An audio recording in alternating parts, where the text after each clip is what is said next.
Hello everyone, this is Neetu Singh. दृष्टि teaching exam में आप सबका स्वागत है। आज की क्लास में हम बात कर रहे हैं, जैसा कि आप सब देख रहे हैं, केवीएस के लिए हम यहाँ पे डिस्कस कर रहे हैं टीचर्स रिक्रूटमेंट एग्जाम, है ना।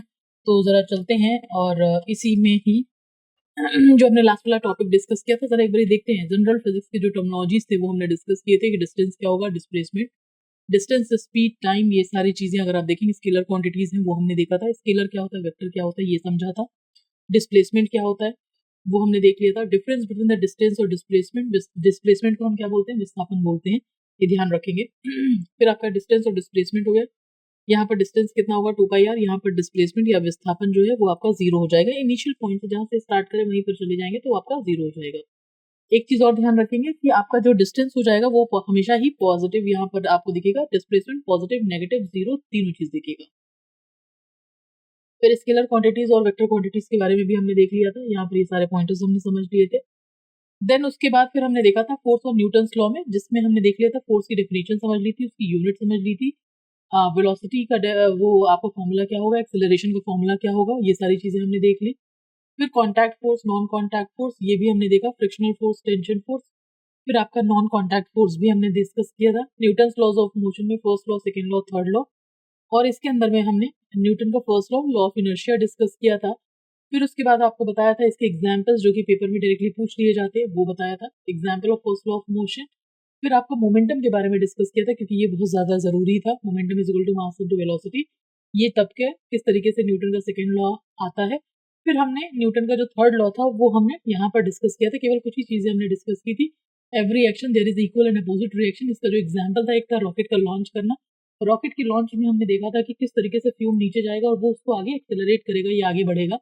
फिर था रिकॉइलिंग ऑफ द गन के लिए किस तरीके से गन जो है जो आपकी गोली होगी वो आगे की साइड निकलेगी और पीछे की साइड झटका लगता है। फिर हमने देखा था कुएं से पानी निकाल रहा है और अचानक से अगर वो स्ट्रिंग टूट जाएगी तब क्या होगा। फिर चौथा एग्जाम्पल यहाँ पर देखेंगे, दस ये जो एग्जाम्पल आप देख रहे हैं, पहला, दूसरा, तीसरा, ये हो गया चौथा। चौथे वाले केस में अगर आप देखेंगे तो यहाँ किस तरीके से नाव, अगर आप नाव से जो है नाव में है और उसके बाद आप जमीन पर आना चाहते हैं ना, तो यहाँ पर हो जाएगा लैंड,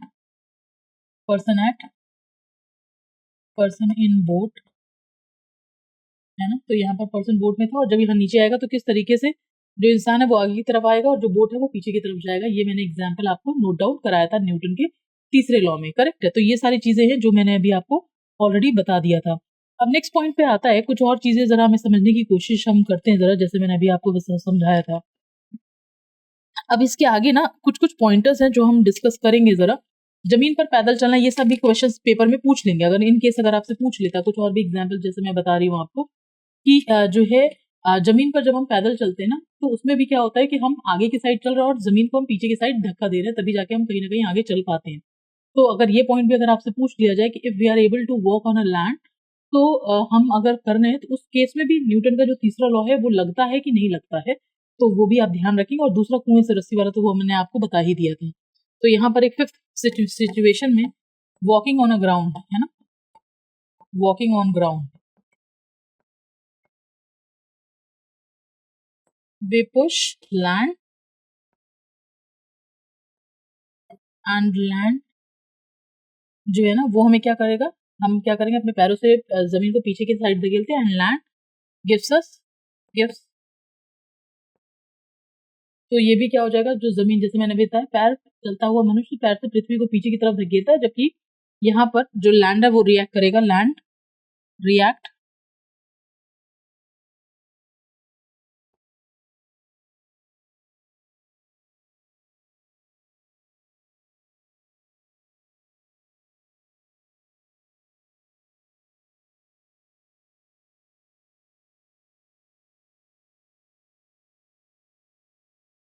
है ना, तो यहाँ पर किस तरीके से रिएक्ट करेगा और हम आगे बढ़ पाएंगे। तो ये सारी चीजें जो न्यूटन के तीसरे लॉ में हमें देखने के लिए मिलती है।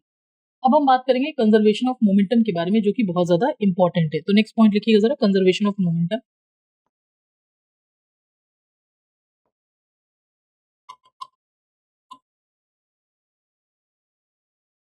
है ना। यहाँ पर अगर आप देखेंगे जरा, कंजर्वेशन ऑफ मोमेंटम जिसको हम बोलते हैं संवेग संरक्षण का नियम, यहाँ पर केवल नाम लिख देती हूँ आपका, संवेग संरक्षण का नियम। ठीक, अब देखिएगा, होता क्या है, P इज इक्वल टू हमारे पास क्या हो जाएगा, mv, जो कि आपका मोमेंटम में देखने के लिए मिलता है। और इसके अंदर में क्या क्या पॉइंटर्स हैं जो कि हम यहाँ पर कर सकते हैं, तो ये पॉइंट भी आप समझिएगा जरा कि प्रिंसिपल ऑफ कंजर्वेशन में होगा क्या। अगर ये बोल दिया जाए कि if no external force is being applied, यानी अलग से कोई एक्सटर्नल फोर्स अगर नहीं अप्लाई किया जाएगा on a system of bodies, total linear momentum of a system of the bodies remains constant, यानी कितना जितना भी अगर कोई एक्सटर्नल फोर्स नहीं अप्लाई किया गया किसी भी दो बॉडीज के अंदर में, जो भी आपका मोमेंटम होगा वो क्या हो जाएगा, कांस्टेंट रहेगा। As a consequence total momentum of bodies before and after the collision remains the same, और रॉकेट जो है वो principle of conservation of linear momentum पर काम करेगा। तो लिखेंगे जरा, if no external force act on a system, if no external force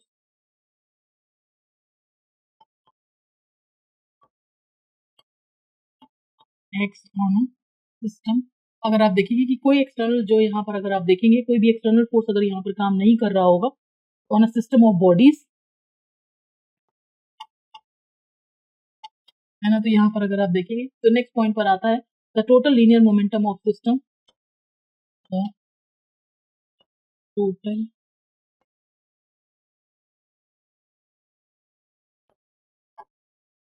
यहाँ पर अगर आप देखेंगे तो यहाँ क्या लिखेंगे जरा, total linear momentum of a system, जो मैंने भी आपको बताया, of bodies remains constant, of bodies,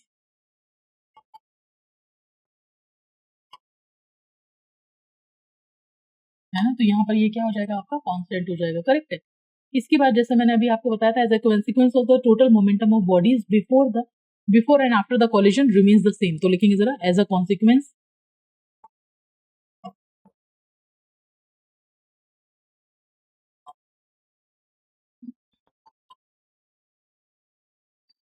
यहाँ पर लिखेंगे जरा, एज अ कॉन्सिक्वेंस जो हमें देखने के लिए मिलेगा, the total momentum of bodies before and after collision,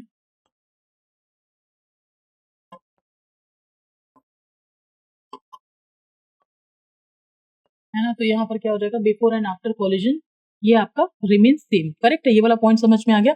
rocket जो है सेम इसी वाले प्रिंसिपल पे ही काम करेगा। रॉकेट को आप ध्यान रखिएगा, principal of conservation of momentum में भी एग्जाम्पल होगा, और रॉकेट लॉन्चिंग आपका न्यूटन का जो थर्ड लॉ होगा एक्शन रिएक्शन उसमें भी होगा, तो इससे कंफ्यूज नहीं होना है कि यार ये एग्जाम्पल उसके अंदर में था इसमें कैसे आ गया। हमें कॉन्सेप्ट को समझना है कि लीनियर जो आपका मोमेंटम होगा वो आपका कंजर्व होगा, जैसे एनर्जी कंजर्व होती है किसी भी बॉडी के अंदर में, जैसे हम स्टेटमेंट बोलते हैं ना, energy can neither be created not be destroyed, only it can be transferred from one body to another. Same उसी सीक्वेंस से आप इस तरीके से कंजर्वेशन ऑफ मोमेंटम भी आप समझ सकते हैं। तो लिखेंगे rocket works on the principal of conservation of linear momentum. तो एग्जांपल लिखेंगे, रॉकेट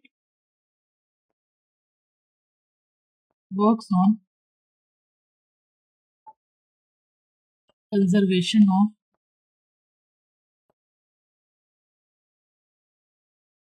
लीनियर मोमेंटम, करेक्ट है। ये वाला पॉइंट समझ में आ गया है ना। तो इस तरीके की चीजें आपको देखने के लिए मिल जाएंगी जैसा मैंने अभी आपको बताया है, ठीक। अच्छा, इसमें और अगर आपसे एग्जाम्पल पूछ लिया जाए कि आप ये बताइए इसके और एग्जाम्पल क्या होंगे, तो दूसरा नेक्स्ट पॉइंट पर आता है कि अगर जो रॉकेट की जो ईंधन है अगर नियत वेग से अगर उनका दहन हो रहा है, यानी कि कंबशन अगर हो रहा है उनके फ्यूल का, तो वो भी कांस्टेंट अगर रहेगी तो उसके पीछे भी एक सेम यही रीजन होगा। दूसरा एक पॉइंट और मैंने बताया था, जो हम बंदूक से जब हम गोली छोड़ते हैं उसमें भी कंजर्वेशन ऑफ मोमेंटम का ही एग्जाम्पल रहेगा, तो ये चीज ये आप ध्यान रखिएगा, करेक्ट है। बाकी मैंने एक्सेलरेशन आपको ये बता ही दिया, ये सारे पॉइंटर्स जो थे वो मैंने आपको बता ही दिया था। अब मैं छोटा छोटा कुछ कुछ पॉइंटर्स है जरा उनके बारे में हम बात करेंगे जरा, और उसके बाद से फिर मैं आपसे एक बहुत इंपॉर्टेंट टॉपिक है जिसके बारे में हम थोड़ा सा डिस्कशन करेंगे, जो है सेंट्रीपिटल एक्सेलरेशन। अगर आप देखेंगे जरा, मैं बात करूंगी आपसे जो है फ्रिक्शनल फोर्स का कल मैंने आइडिया दे ही दिया था। सेंट्रीपिटल सेंट्रीफ्यूगल का सिर्फ मैं आपको ओवरव्यू दूंगी क्योंकि अलग से मेंशन तो है नहीं उसमें उसके अंदर में, और उसके बाद से फिर हम डिस्कस करेंगे जरा वर्क एनर्जी एंड पावर के लिए जो कि उसके अंदर में मेंशन्ड है, तो जरा उसके बारे में हम थोड़ा सा डिस्कशन करेंगे। आइडियली अगर आपसे पूछ लिया जाए, जैसे अभी हम डिस्कस कर रहे थे, ये वाला सेंट्रीपिटल और सेंट्रीफ्यूगल फोर्स अलग से बताया नहीं है, ध्यान रखेंगे। सेंट्रीपिटल जो है वो कहीं ना कहीं अंदर की तरफ कोई चीज अगर सर्कुलर घूम रही है तो अंदर की तरफ जो बल लगेगा वो आपका सेंट्रीपिटल, और उसको बैलेंस करने के लिए जैसे हम कई बार सर्कुलर में ऐसे घूम रहे होते हैं, बैलेंस करने के लिए जो बाहरी एक आउटकम जो फोर्स लगेगा उसको हम क्या बोलते हैं, सेंट्रीफ्यूगल फोर्स बोलते हैं, है ना। तो ये थोड़ा ध्यान रखिएगा। मान लीजिए एक एग्जाम्पल है, जैसे स्टोन होता है ना, आप एक स्ट्रिंग से लिया और उसके बाद से उसको ऐसे बांध रहे हैं, तो वो एग्जाम्पल किसका होता है, सेंट्रीपिटल का होता है। जबकि सेंट्रीफ्यूगल जो हो जाएगा, जैसे हम क्रीम सेपरेट करते हैं, जब आपने मथनी आपने देखा होगा उससे हम मथते हैं, तो आपका सेंट्रीफ्यूगल फोर्स होगा। तो ये एक जनरल एक गुड टू नो इन्फॉर्मेशन थी जो मैंने अभी आपको बता दिया है, करेक्ट है। अब आगे जो मुझे आपके साथ में डिस्कस करना है, जैसे मैं बता ही रही थी, फोर्स में तो सारी चीजें हमने डिस्कस कर ही ली थी। फिर उसके बाद देखेंगे हम आगे चलकर नेक्स्ट वाले पॉइंट पे चलेंगे। यहाँ पर चूंकि वर्क और एनर्जी के बारे में हमें डिटेल में हमें डिस्कशन करना है ना, उसकी बाद से हम काफी सारी चीजों के बारे में डिस्कशन करेंगे स्टेप बाय स्टेप। तो नेक्स्ट पॉइंट आता है, जरा टॉपिक का नाम लिखिएगा जरा, वर्क पावर और एनर्जी। ठीक, टॉपिक का नाम लिखेंगे work power energy. Work power and energy, इसको बोलते हैं कार्य शक्ति और ऊर्जा। करेक्ट, ये वाला पॉइंट समझ में आ गया। इस तरीके से चीजें आपको देखने के लिए मिलेगी। अब ध्यान से समझिएगा, कार्य में हमारे पास ये अगर फॉर्मूला वाइज जाते हो, देखो फिजिक्स में आप ध्यान रखना, अगर आपको फॉर्मूला आता है ना तो वहां से आपको डेफिनेशन समझ में आ जाएगी, है ना। वर्क इज इक्वल टू होता है फोर्स इनटू डिस्प्लेसमेंट, और डिस्प्लेसमेंट मैंने अभी आप लोगों को ऑलरेडी सिखा दिया था। मान लीजिए एक यहाँ पर वॉल है ना, ये ध्यान रखिएगा। मान लीजिए एक वॉल है, वॉल पे मैंने ऐसे पुश किया, वॉल पे अगर मैं ऐसे पुश कर रही हूँ और यहाँ पर मैंने पूरा अच्छा खासा फोर्स लगा दिया, मैंने फोर्स लगा दिया। अब फोर्स लगाने से जरूरी नहीं कि उस पर कार्य हुआ ही होगा। कैसे? क्योंकि अभी जैसे मैंने अभी आपको सिखाया था, ध्यान से समझिएगा जरा, वर्क इज इक्वल टू आपके पास क्या हो जाएगा, फोर्स डॉट डिस्प्लेसमेंट, है ना, यहाँ पर तो ये जाएगा फोर्स डॉट डिस्प्लेसमेंट। अगर फोर्स लगाया आपने, जरूरी नहीं है कार्य होगा। क्यों? क्योंकि अगर दीवार पर अगर मैं ऐसे बल लगा भी रही हूँ और अगर ये अपनी जगह से नहीं हिला, जीरो हो गया, क्योंकि डिस्प्लेसमेंट तो जीरो हो ही सकता है, उस केस में कार्य क्या हो जाएगा, जीरो हो जाएगा। करेक्ट है, ये वाला पॉइंट समझ में आता है। तो इसके लिए एक डेफिनेशन लिखेंगे जरा, work is said to be done, देखिए, if a body gets displaced when a force act on it, if लिखेंगे जरा, a body get displaced, a body gets displaced, इसको हटा दीजिए क्योंकि इसको भी बाद में लिखूंगी मैं, अ बॉडी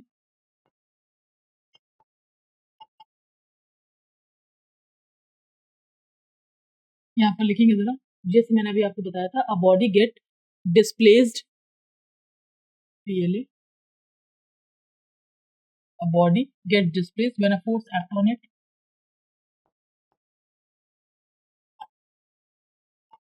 यानी अगर इस पे कोई भी अगर आपने फोर्स लगाया तो इस पे कहीं ना कहीं काम तो हो रहा होगा। करेक्ट है। अब आगे लिखेंगे कुछ और पोजिशन लिखेंगे, work is said to be done, work is said to be done, ये तो अभी हमने फॉर्मूले से देख ही लिया था, इसमें कोई दिक्कत कोई परेशानी, ये पॉइंट समझ में आ गया होगा। आगे आता है, work is measured by product of force and displacement, यहाँ लिखेंगे जरा, वर्क इज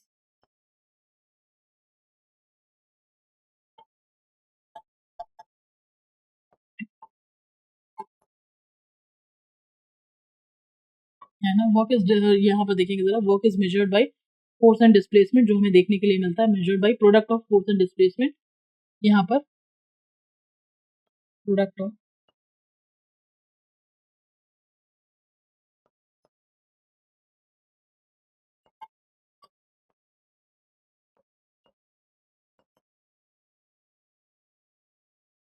यहाँ पर अगर आप देखेंगे तो ये हो जाएगा, जैसे मैंने अभी आपको बताया था, work is equal to force dot displacement. अब एक चीज ध्यान रखिएगा, इसमें दो तीन चीजें हैं। यहाँ पर क्या होगा, फोर्स एक वेक्टर क्वांटिटी है, डिस्प्लेसमेंट एक वेक्टर क्वांटिटी है, वर्क क्या हो जाएगा, एक स्केलर क्वांटिटी। ये मैक्सिमम पेपरों में पूछ लेता है। तो यहाँ लिखेंगे जरा, नोट पॉइंट लिखेंगे जरा, यहाँ पर लिखेंगे note point, work is scalar quantity.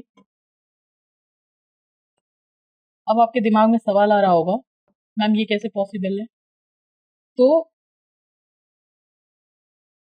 ये ध्यान रखें, और यही पेपरों में पूछ लिया जाता है। तो दो वेक्टर का जो डॉट प्रोडक्ट होगा वो हमारा, अगर आप यहाँ पर देखें तो ये क्या हो जाएगा, आपका स्केलर हो जाएगा। करेक्ट है, ये वाला पॉइंट समझ में आ गया। अब इसके बाद से अगर आप देखेंगे जरा, तो यहाँ पर अगर जैसे डॉट प्रोडक्ट हटाएंगे तो ये हो जाएगा एफ एस कॉस थीटा, जैसे ये डॉट हटाएंगे तो ये हो जाएगा work is equal to F S cos theta. अब ये कॉस थीटा क्या हो जाएगा, cos theta will be the angle between the force and displacement, और इसी की वजह से ये फर्क पड़ जाएगा। लिखेंगे theta is the angle between force and displacement, theta is the angle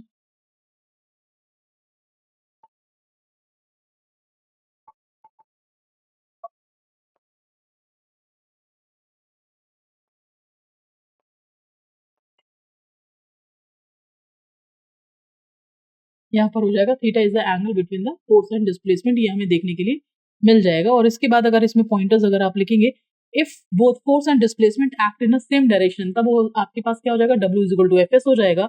और अगर ये परपेंडिकुलर हुए फोर्स और वर्क, तो यहाँ पर क्या हो जाएगा, वर्क आपका 0 हो जाएगा, है ना। तो यहाँ पर लिखेंगे जरा next point, if force and displacement work in the same direction. Next point लिखिएगा जरा, नोट पॉइंट लिख लीजिए, इफ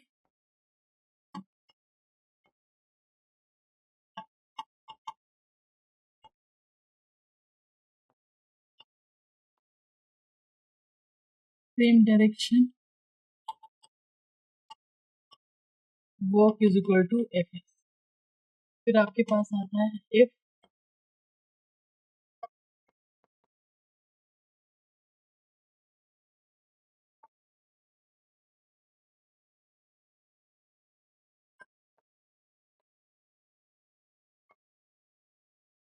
यहाँ पर देखेंगे जरा, if work and force are perpendicular to each other, अगर ये एक दूसरे के परपेंडिकुलर हो जाएंगे उस केस में क्या हो जाएगा, तो वो भी पॉइंट समझिएगा जरा, force and displacement are perpendicular, है ना। सॉरी, इफ यहाँ पे क्या लिखा मैंने, फोर्स एंड डिस्प्लेसमेंट लिखना था मुझे, फोर्स एंड डिस्प्लेसमेंट, हम इन दोनों के बारे में बात कर रहे हैं। If force and displacement work in same direction, work in same direction, क्योंकि थीटा एंगल क्या हो जाएगा, वो वर्क और इसके बीच में हो जाएगा। यहाँ पर लिखेंगे जरा, work is equal to F। और इफ फोर्स एंड डिस्प्लेसमेंट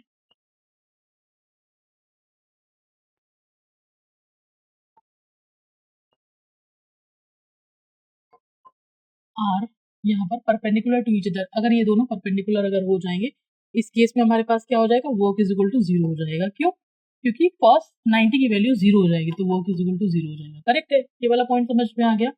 तो इस तरीके की चीजें आपको देखने के लिए मिलती है। फिर एक पॉइंट और भी आता है हमारे पास में, यहाँ पर क्या हो जाएगा, for example in case of uniform circular motion होगा done by the centripetal force, यहाँ पर भी 0 हो जाएगा। तो ये भी पॉइंट लिख लीजिएगा जरा, यहाँ पर इन case of uniform circular motion, in case of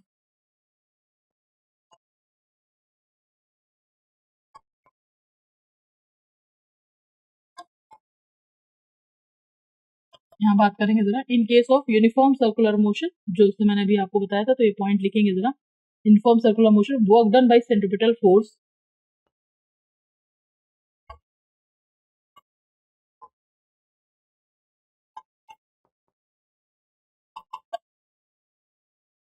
is 0,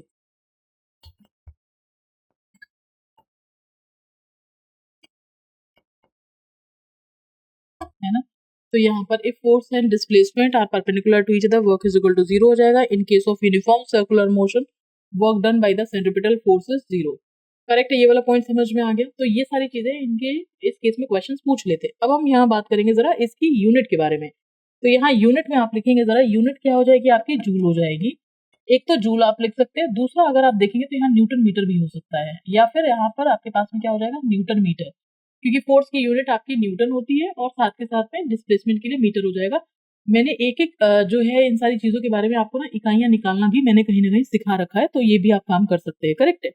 इसके बाद अगर हम बात करेंगे जरा, वर्क के बारे में हमने बात कर ली और ये वाला पॉइंट भी हो गया। अब हम एनर्जी के बारे में बात करेंगे, ऊर्जा के बारे में बात करेंगे। इस केस में अगर आप देखेंगे, the ability of doing any work that is known as energy, या capacity of doing any work by a body is called its energy. तो एक नेक्स्ट पॉइंट लिखिएगा जरा एनर्जी के बारे में। नेक्स्ट लिखेंगे जरा एनर्जी यानी ऊर्जा के बारे में। तो इसको लिखेंगे, the capacity of doing any work, capacity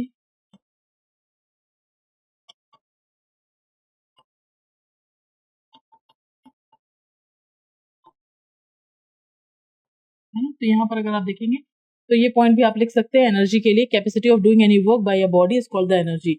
energy क्या होगा, एक स्केलर क्वांटिटी है और इसकी SI यूनिट क्या हो जाएगी, जूल। तो लिखेंगे जरा एनर्जी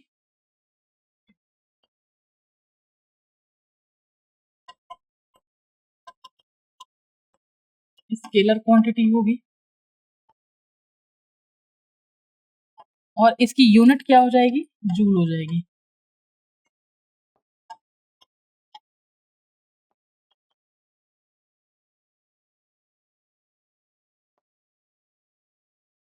करेक्ट है, ये वाला पॉइंट समझ में आ गया। इनमें अगर आप देखेंगे, जैसा मैंने अभी आपको बताया, capacity of doing any work is called the energy. Energy is scalar quantity, unit इसकी क्या हो जाएगी, आपकी जूल हो जाएगी। करेक्ट है, तो ये सारी चीजें हैं जो अभी हमें ये पॉइंट समझ में आता है। इसके अलावा अगर आप देखेंगे जरा, energy develop in a body due to its work done is known as the mechanical energy. और मैकेनिकल में अगर आप देखोगे तो दो तरीके की होती है, एक आपका पोटेंशियल एनर्जी हो जाएगा, दूसरा आपका काइनेटिक एनर्जी हो जाएगा। करेक्ट है, तो जरा इसके बारे में भी थोड़ा डिस्कशन करेंगे।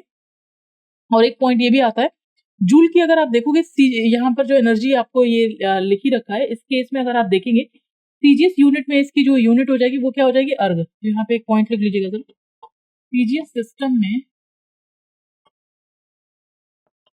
यूनिट हो जाएगी अर्ग। ये भी हम हाईलाइट कर लेते हैं। करेक्ट है, इस पे भी क्वेश्चन पूछे जा सकते हैं। फिर एक आपके पास में आ जाएगा एमकेएस सिस्टम में और एसआई में इसकी यूनिट हो जाएगी जूल या न्यूटन मीटर, या फिर इसको और भी हम चेंज कर सकते हैं। एक पॉइंट और एक क्वेश्चन पूछा जाता है कि आप ये बताइए, जो वॉट आर होगा वो हम कैसे लिखेंगे जरा, तो वो उसके लिए भी हम ये पॉइंट समझ सकते हैं जरा, कि जो 1 वॉट आर हो जाएगा, यानी कि 1 जूल आपने 1 घंटे काम किया है, तो उस केस में उसके हिसाब से 3600 जूल हो जाएगा। तो इसके बारे में भी थोड़ा सा कुछ कुछ पॉइंटर्स जो हैं वो भी हम लिखेंगे कि वॉट आर होता क्या है। वो अभी हम डिस्कस करेंगे जब हम काइनेटिक और पोटेंशियल एनर्जी करेंगे, पावर करेंगे, उस केस में मैं ये वाला पॉइंट जो है एक बार हम दोबारा डिस्कशन करेंगे कि जैसे मैंने अभी आपको बताया था वॉट आर के बारे में, है ना, वहां डिस्कस करेंगे। तो अब एक काम करते हैं जरा, एनर्जी के लिए हम लिखेंगे जरा, इसके एनर्जी जो हो जाएगी वो आपके पास में मैकेनिकल एनर्जी है ना, तो यहाँ पे लिखेंगे जरा, energy developed in a body due to its work done is called the mechanical energy. तो लिखिए energy developed in a body, energy developed in a body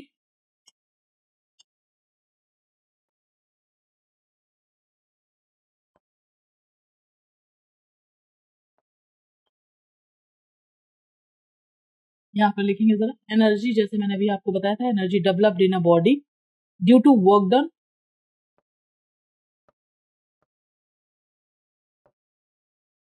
यहाँ पर बात करेंगे जरा due to work done, energy develop by a body due to work done on it is called mechanical energy, on it is called mechanical energy. और आगे चलकर mechanical energy दो पार्टों में डिवाइडेड होगा, इज कॉल्ड मैकेनिकल एनर्जी। फिर आपके पास आता है ये जो मैकेनिकल एनर्जी होगा वो दो पार्ट में डिवाइडेड होगा।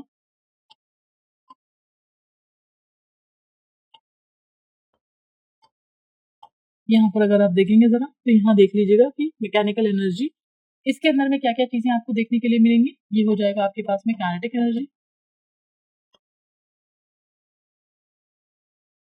जिसमें हम बोल सकते हैं kinetic energy is equal to half M V square. दूसरा हो जाएगा potential energy,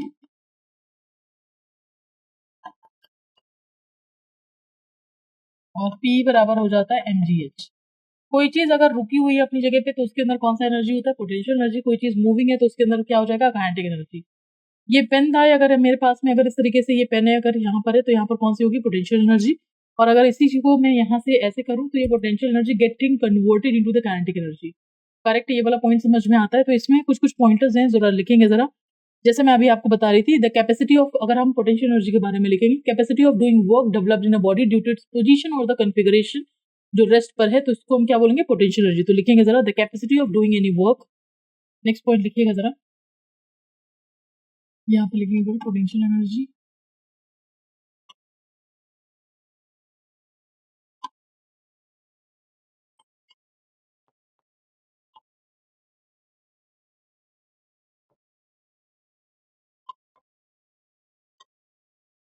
the capacity of doing any work possessed by doing work developed in a body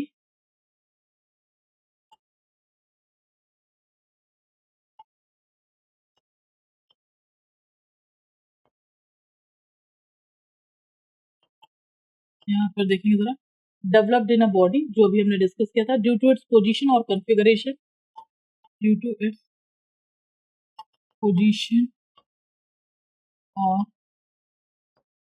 या तो पोजीशन होगा या तो उसका कोई configure, due to its position और configuration is called potential energy, is called,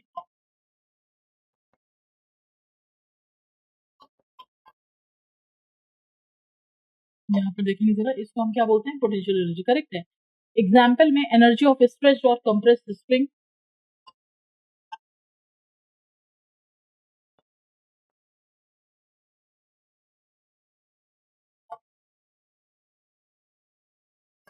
है ना। यहाँ पर क्या हो जाएगा, एनर्जी ऑफ कंप्रेस्ड स्प्रिंग जो है वो आपको देखने के लिए मिल जाएगा। फिर आपके पास आएगा, मान लो कई बार आपने देखा होगा कि छतों के ऊपर में जो वो होते हैं ना, बड़े बड़े से ड्रम होते हैं जिनके अंदर पानी होता है, उनके अंदर भी अच्छा खासा जो है पोटेंशियल एनर्जी होता है। वो पोटेंशियल एनर्जी अगर आप देखेंगे तो उसको यूज करते हैं जो है वो आपका इलेक्ट्रिसिटी जनरेशन में। तो इसका मतलब पोटेंशियल एनर्जी जो है वो आपका इलेक्ट्रिकल एनर्जी में कन्वर्ट होगा, है ना। तो लिखेंगे energy of water collected on height, energy of water, energy of water connected on height, ये आपको देखने के लिए मिल जाएगा। ये हो गया पोटेंशियल एनर्जी जो अभी हम डिस्कस कर रहे थे। इसके बाद नेक्स्ट वाले पॉइंट पे लिखेंगे जरा। अच्छा, P इज इक्वल टू जो mgh हमने लिखा था, इसमें भी अगर आप देखेंगे P इज क्या हो जाएगा, m इज इक्वल टू होता है mass, g acceleration due to gravity जिसकी वैल्यू जो है 9.8 मीटर पर सेकंड स्क्वायर होती है, जरा वो भी लिख लेंगे, एक्सेलरेशन ड्यू टू ग्रेविटी। और यहाँ पर हो जाएगा height, acceleration due to gravity, और h इज इक्वल टू क्या हो जाएगा, हाइट। करेक्ट है। इसके बाद अगर हम बात करेंगे जरा काइनेटिक एनर्जी के बारे में, है ये हो जाएगा काइनेटिक एनर्जी। तो मान लीजिए energy possesses by any body due to its motion, यानी कि कोई बॉडी अगर है मोशन में है या गति में है तो उसके अंदर कौन सी एनर्जी होगी, काइनेटिक एनर्जी। तो लिखेंगे energy possesses by a body due to its motion, energy possesses by a body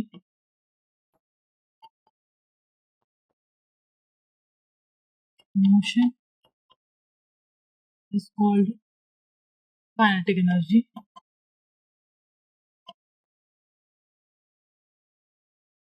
यहाँ देखेंगे energy possesses by a body due to its motion is called the kinetic energy, उसको हम क्या बोलेंगे, हम काइनेटिक एनर्जी बोलेंगे, जो अभी हम देख रहे हैं। करेक्ट है। और एक पॉइंट और आता है, if a body of mass is moving with speed v then kinetic energy आपके पास क्या हो जाएगा, हाफ mv स्क्वायर। वो भी हमें पॉइंट समझ में आता है। करेक्ट है। तो यहाँ पर क्या हो जाएगा,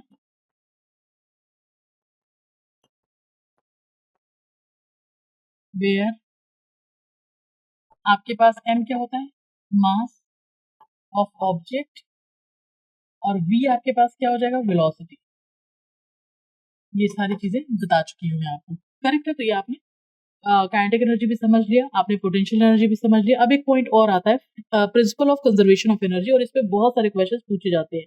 तो ये भी आपका जो क्वेश्चन है वो पूछा जाता है, किसके अंदर कौन सा एनर्जी कन्वर्ट होगा, डायरेक्ट क्वेश्चन ये आ जाता है। तो जरा इसके बारे में हम थोड़ा बात करेंगे, principle of conservation of energy. तो नेक्स्ट पॉइंट लिखिएगा जरा, principle of conservation of energy.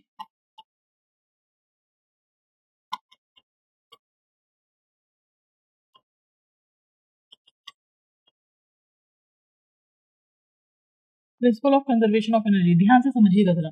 Energy can neither be created nor be destroyed, only it can be transferred from one body to another, है ना। तो एनर्जी जैसे हम बोलते हैं ना, आत्मा अजर अमर है, और ना तो इसको हम पैदा कर सकते हैं ना इसको मार सकते हैं, सिर्फ एक बॉडी से दूसरी बॉडी पे जाती है। सेम उसी तरीके से आप ऊर्जा को भी आप समझ सकते हैं। तो लिखेंगे energy can neither be created nor can be destroyed, energy can neither be created,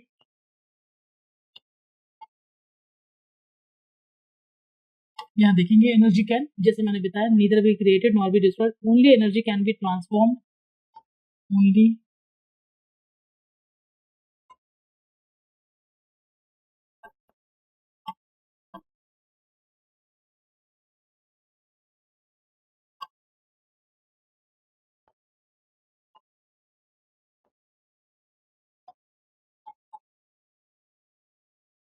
है ना। तो यहाँ पर क्या हो जाएगा, जैसे मैंने अभी आपको बताया था, यहाँ पर from one form to another, wherever फिर whenever energy is utilized in one form, लिखेंगे जरा, whenever energy is utilized in one form, whenever energy is utilized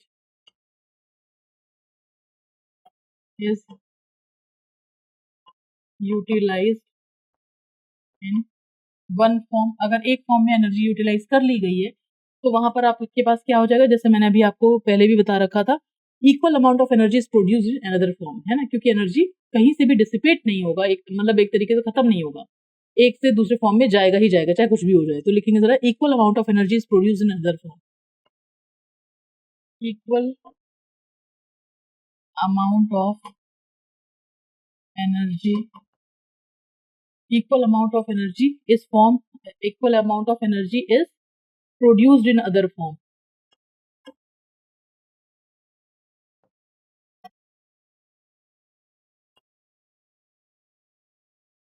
correct है। इस तरीके की चीजें जो है वो आपको देखने के लिए मिल जाएगा। इसका मतलब ये भी पॉइंट समझ सकते हैं कि total energy of the universe जो है वो हमेशा ही कांस्टेंट रहती है। तो this is called principal of conservation. तो लिखेंगे जरा, hence total energy of universe is constant, hence total energy of universe is constant. यानी जैसे मैंने अभी आपको बताया था, जो टोटल एनर्जी होगा यूनिवर्स का वो आपका कांस्टेंट हो जाएगा। Universe always remains the same, is always remains the same. और इसी के बेसिस पे हम ये बोल सकते हैं एनर्जी जो हो जाएगा, टोटल एनर्जी कांस्टेंट हो जाएगा। तो यहाँ पर ऑलवेज रिमेन्स द सेम है ना। This is called principal of conservation of energy. This is called principle of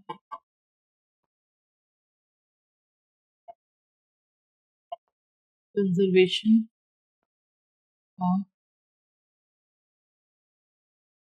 energy. Correct है। ये वाला पॉइंट जो अगर आप देखेंगे तो ये पॉइंट समझ में आ जाएगा। Energy can neither be created nor be destroyed, only energy can be transformed from one form to another whenever energy is utilised in one form, equal amount of energy is produced in other form, hence total energy of the universe is always remains the same। This is called the principle of conservation of energy। Correct है। तो इस तरीके की चीजें जो है वो आपको देखने के लिए मिल जाएगा। अब यहाँ पर आप कुछ चीजों के अंदर मैं आपसे क्वेश्चन क्या पूछता है, जैसे मान लीजिए पानी वाला मोटर है। पानी वाले मोटर में अगर आप देखोगे, मोटर पे जैसे आपने स्विच दबाया, तो इसका मतलब है जैसे स्विच दबाते हैं ना, मैं आपको आगे बताऊं किस तरीके से सर्किट कंप्लीट हो जाता है। हाल फिलहाल अभी वो हो सकता है विजुअलाइज ना कर पा रहे हो। तो जैसे आप स्विच दबाते हो, इसका मतलब है करंट तो फ्लो हो गया। ठीक, करंट जैसे ही फ्लो होगा तो मोटर जो है वो चलने लगता है। इसका मतलब है electrical energy get converted into mechanical energy. ठीक, अब बात करते हैं जनरेटर का। जनरेटर में मैकेनिकल एनर्जी आप ऐसे ऐसे करेंगे तब जाके घर के अंदर लाइट आती है। शादी का फंक्शन है, बहुत सारी भीड़ जमा होती है, तो मैकेनिकल एनर्जी जो है वो किस में कन्वर्ट हो रही है, इलेक्ट्रिकल एनर्जी में। इसी तरीके से अलग अलग डिवाइसेस में अलग अलग तरीके से एनर्जी कंजर्वेशन, वो एनर्जी चेंजेस होते हैं और ये पेपरों में पूछ लेता है। तो चलते जरा इसमें कुछ बात करेंगे। Equipment use to transform energy, लिखेंगे जरा, इक्विपमेंट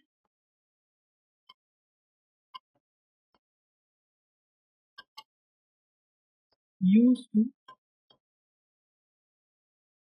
ट्रांसफॉर्म एनर्जी।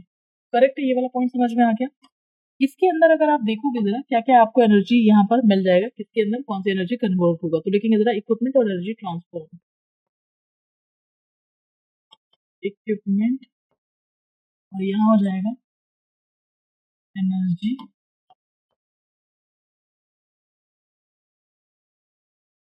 ट्रांसफॉर्म। ठीक है। सबसे पहली चीज जरा यहाँ पर लिखेंगे जरा, मैंने अभी आपको क्या बताया था, इलेक्ट्रिक मोटर।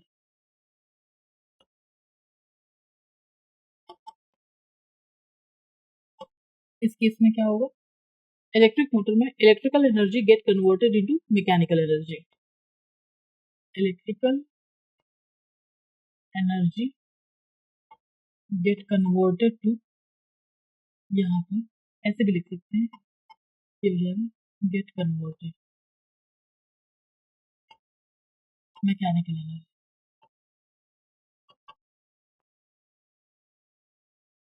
ठीक, तो ये हो गया आपका इलेक्ट्रिक मोटर। इसके बाद आपके पास में आता है जनरेटर का। जनरेटर में मैकेनिकल एनर्जी किस में कन्वर्ट होगा आपका, mechanical energy get converted into, यहाँ पर जो जनरेटर होगा mechanical energy get converted into electrical energy. ये पेपरों में पूछ लिया जाता है। यहाँ पर इसकी बराबरी में लिखेंगे जनरेटर ताकि कंफ्यूजन ना हो।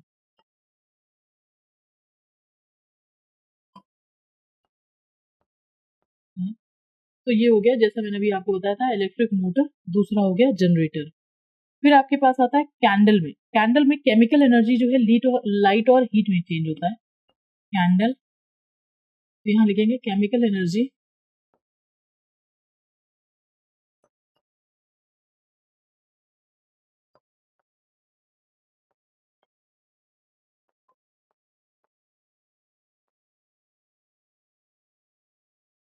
है ना, केमिकल एनर्जी हीट और लाइट एनर्जी में। फिर एक पॉइंट आता है डायनेमो में, मैकेनिकल इलेक्ट्रिकल एनर्जी में। ये वाला पॉइंट भी ध्यान रखिएगा। डायनेमो के अंदर हो सकता है आपको और चीजें ना दे, डायनेमो दे दे, तो वो भी ध्यान रखिएगा। मैकेनिकल जो है वो किसमें कन्वर्ट होगा, इलेक्ट्रिकल एनर्जी में। माइक्रोफोन में क्या हो जाएगा, आप माइक्रोफोन में जैसे मैं बोल रही हूँ तो किसमें जा रहा है, इलेक्ट्रिकल पल्सेस में। तो sound energy get converted into electrical pulses. तो लिखिए जरा माइक्रोफोन।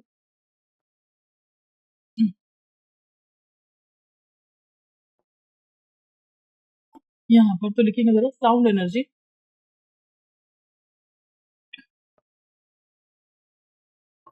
साउंड एनर्जी किस पे कन्वर्ट हो जाएगा, इलेक्ट्रिकल पल्सेस में। तो लिखेंगे जरा इलेक्ट्रिकल एनर्जी।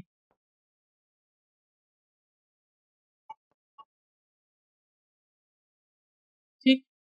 माइक्रोफोन के बाद अगर आप देखेंगे जरा तो ये हो जाएगा लाउड स्पीकर। लाउड स्पीकर में क्या करते हैं, जब भी आप बोल रहे होते हो, जो भी चीजें हम बोल रहे होते हैं, तो उसमें क्या होता है, मान लीजिए आप यहाँ पे ऐसे जो है ये तो माइक्रोफोन है, लेकिन लाउड स्पीकर क्या करेगा, इलेक्ट्रिकल एनर्जी को साउंड प्रोड्यूस कर रहा है, लाउड साउंड दे रहा है। तो ये ध्यान रखिए, कंफ्यूज मत होइएगा। लिखिए loud speaker, electrical energy into sound energy. Loud speaker ये क्या करेगा, इलेक्ट्रिकल एनर्जी को साउंड एनर्जी में। ये ध्यान रखिएगा जो मैंने अभी आपसे बात करी है, कंफ्यूज नहीं होना है। मैंने जो लगाया है ये माइक्रोफोन है। अब आपको लगता है कि लाउड स्पीकर का मतलब वो होगा जो हम यहाँ मुंह के पास लगा रहे हैं, वो माइक है। लाउड स्पीकर वो है जहां से सुनाई देती है, आवाजें आ रही होती हैं, वो बड़े बड़े डेस्क जैसे लगा रखे होते हैं। करेक्ट है, ये पॉइंट समझ में आ गया। तो इलेक्ट्रिकल साउंड में कन्वर्ट हो जाएगा। इसके बाद अगर हम लिखेंगे जरा, मान लीजिए अगर आपसे पूछ लेता है गिटार के लिए, तो गिटार में आप क्या करोगे, मैकेनिकल एनर्जी साउंड एनर्जी में होगा। तो यहाँ पर लिखेंगे जरा मैकेनिकल इंटू साउंड। गिटार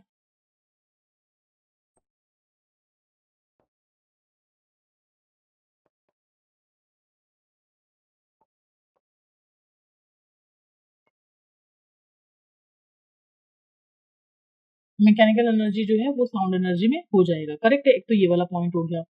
इसके बाद हम बात करेंगे जरा नेक्स्ट वाले पॉइंट पर, सोलर सेल के लिए। सोलर सेल अगर आप देखोगे तो जनरली क्या होता है, जो सोलर एनर्जी होता है ना उसको वो कन्वर्ट करेगा। Solar energy get converted into electrical energy. तो नेक्स्ट पॉइंट लिखिए जरा सोलर सेल।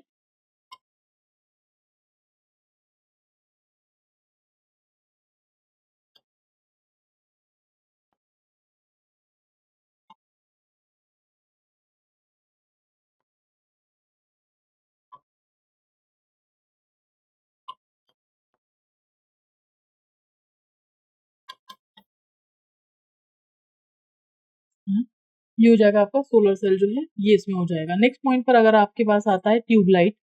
ट्यूबलाइट क्या करेगा, इलेक्ट्रिक एनर्जी को लाइट एनर्जी में करेगा। तो ट्यूबलाइट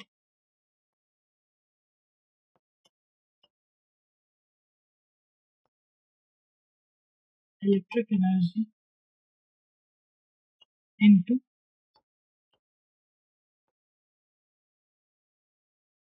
यहाँ हो जाएगा, ये इलेक्ट्रिक एनर्जी जो है वो आपका इसमें कन्वर्ट हो जाएगा। फिर इसके बाद अगर हम बात करेंगे जरा, नेक्स्ट आता है electric bulb. Again electric bulb भी इलेक्ट्रिसिटी जैसे बिजली आप सप्लाई देंगे वो आपका लाइट और हीट दोनों देगा। तो लिखेंगे जरा electric bulb, electric energy into light and heat energy.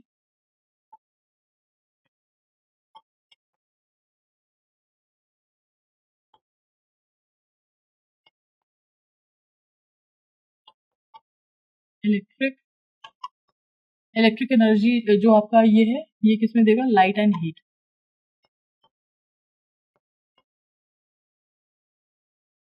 है ना। यहाँ तक समझ में आ गया। बल्ब में आप क्या करते हो, स्विच दबाते हो, लाइट भी आएगा और साथ के साथ कुछ कुछ देर बाद गर्म भी हो जाएगा। कई बार फ्यूज अचानक से, मान लीजिए बहुत तेज लाइट आ रही थी, अचानक से फ्यूज हो गया बल्ब, पकड़ने जाते हो पता लगा हाँ जल जाएगा। क्यों, क्योंकि हीट दे ही रहा था।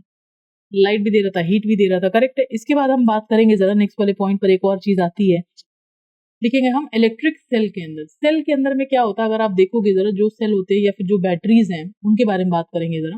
जो टॉर्च वाली बैटरी नहीं होती थी, उसके अंदर केमिकल होते थे और वो आपका कहीं ना कहीं कन्वर्ट करेगा इलेक्ट्रिकल में। तो लिखेंगे जरा बैटरी के chemical energy into electrical energy. जो वो वाली भी बैटरी आप देखिएगा जो घर के अंदर में इन्वर्टर में लगी होती है, तो यहाँ लिखेंगे जरा battery chemical energy into electrical energy.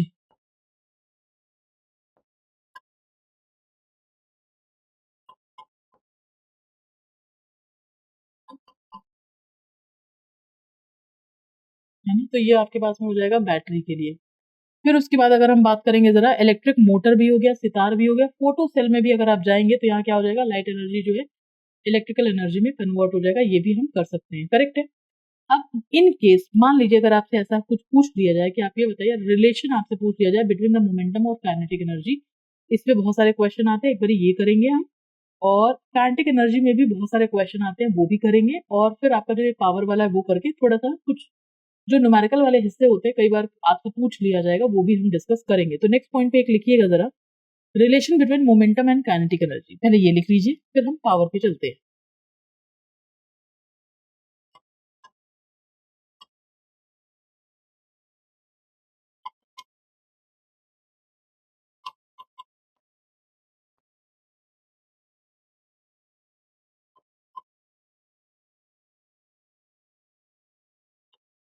है ना, तो यहाँ पर अगर आप देखोगे, relation between the kinetic energy and momentum, ठीक।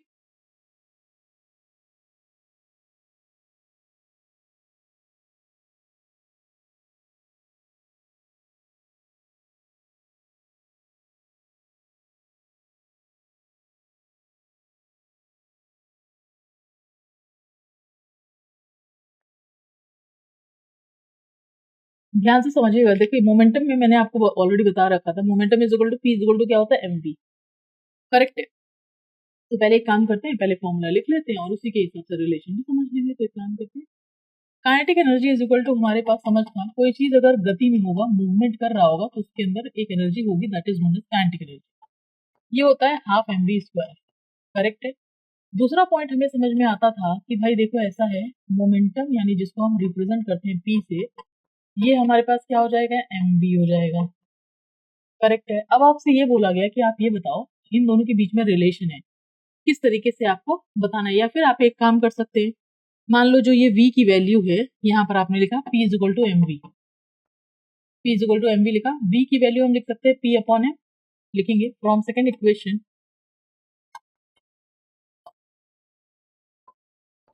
v इज इक्वल टू होगा p अपॉन एम। अब इस वैल्यू को, जो मैंने यहाँ पर तीसरा इक्वेशन मैंने बना दिया, इसकी वैल्यू को मैं पहले इक्वेशन में पुट करूँ, putting value of v from third equation two first. इस केस में क्या हो जाएगा, यहाँ पर अगर आप देखेंगे तो यहाँ पर लिख देंगे आप kinetic energy is equal to, हाँ, v की जगह पे लिखेंगे p अपॉन m का स्क्वायर। इसको मैं किस तरीके से लिख सकती हूँ, यहाँ पर अगर आप देखेंगे तो ये हो जाएगा आपका, आगे चलकर आप लिखेंगे, इसको आगे वाले पेज पे लिख लेंगे, काइनेटिक एनर्जी हाफ m, और यहाँ पर क्या बताया, p अपॉन m का स्क्वायर। इसको सॉल्व करूंगी तो ये हो जाएगा half m p square upon m square, इसको और ये कट जाएगा तो यहाँ पर हो जाएगा हाफ p स्क्वायर m, और ये किसके बराबर है, काइनेटिक एनर्जी के, करेक्ट है। ये पॉइंट समझ में आया। तो क्या हम ये लिख सकते हैं, काइनेटिक एनर्जी बराबर आपके पास में पी स्क्वायर अपॉन 2m, या तो ऐसे लिख लीजिए half P square upon m लिखिए, या फिर इसको हम लिख सकते हैं पी स्क्वायर अपॉन 2m, दोनों बात बराबर हो गई। पी क्या हो जाएगा आपका, मोमेंटम हो जाएगा, m क्या हो जाएगा आपका, यहाँ पर देखिएगा जरा, here p is equal to momentum m is equal to mass, ये हो जाएगा। तो मैंने अभी आपको बताया था p आपका मोमेंटम हो जाएगा और m आपके पास क्या हो जाएगा, मास हो जाएगा। तो ये सारी चीजें जो है वो कहीं ना कहीं आपको समझ में आ जाएंगी। करेक्ट है, ये वाला पॉइंट समझ में आ गया। इसके बाद अगर हम बात करेंगे जरा नेक्स्ट वाले पॉइंट पर, अगर आप देखेंगे, अगर इसमें से क्वेश्चन पूछ लिया जाए कि आप ये बताइए मोमेंटम को आधा कर दिया तब काइनेटिक एनर्जी क्या होगा, काइनेटिक एनर्जी को डबल कर दिया तब मोमेंटम क्या होगा, कुछ भी बोलेगा आप कर ले जाओगे, है ना। तो चलो चलते जरा यहाँ समझने की कोशिश करते हैं। मान लीजिए एक सिचुएशन दिया, इफ, जैसे ये सिचुएशन अगर आपसे बोल दिया कि आप ये बताइए, जैसे पहले इस सिचुएशन बता देती हूँ। पहली है व्हेन मोमेंटम इज डबल्ड, जैसे ही मोमेंटम को डबल करेंगे ये 2p का होल स्क्वायर यानी 4p स्क्वायर हो जाएगा ये। तो जो काइनेटिक एनर्जी है वो क्या हो जाएगा आपका, ऑब्वियस सी बात है कि वो दुगना हो जाएगा। यहाँ पर अगर 2p किया तो ये आपका वहां पर 4 टाइम्स हो जाएगा, है ना। तो यहाँ पर लिखेंगे जरा, when momentum is doubled, if, यहाँ पर जगह है नहीं, आप यहाँ पर लिखिए जरा, kinetic energy is equal to p square upon 2m, ये लिखा आपने रिलेशन। अब यहाँ लिखेंगे जरा, इफ मोमेंटम इज डबल्ड, तो यानी यहाँ पर p1 जो है, अगर आप यहाँ पर लिखेंगे जरा, मोमेंटम को अगर आपने डबल कर दिया तो ये हो जाएगा 2p। करेक्ट है। दूसरे सिचुएशन में तो काइनेटिक एनर्जी 2 की वैल्यू कितनी हो जाएगी, ये तो 1 है, यहाँ पर आपने लिखा है 2p का होल स्क्वायर अपॉन 2m, और ये वैल्यू कितनी हो जाएगी, 4p स्क्वायर अपॉन 2m, है ना। मानते हैं आप इस बात को। और p स्क्वायर अपॉन 2m की जो वैल्यू है, यहाँ पर अगर आप देखेंगे, वी नो दैट, ध्यान से देखिएगा रिवीजन, ये थोड़ा सिंपल सा मैथमेटिक्स है। यहाँ पर काइनेटिक एनर्जी 1 क्या हो जाएगा, p स्क्वायर अपॉन 2m, जो आपने यहाँ पर देखा था यही वैल्यू यहाँ पुट करेंगे, ये हो जाएगा 4 काइनेटिक एनर्जी इंटू 1। ये है आपका, देखने के लिए मिल जाएगा कि दूसरे में अगर ऐसा सिचुएशन होता है, if momentum is doubled, answer लिखेंगे जरा, if momentum is doubled kinetic energy will be 4 time.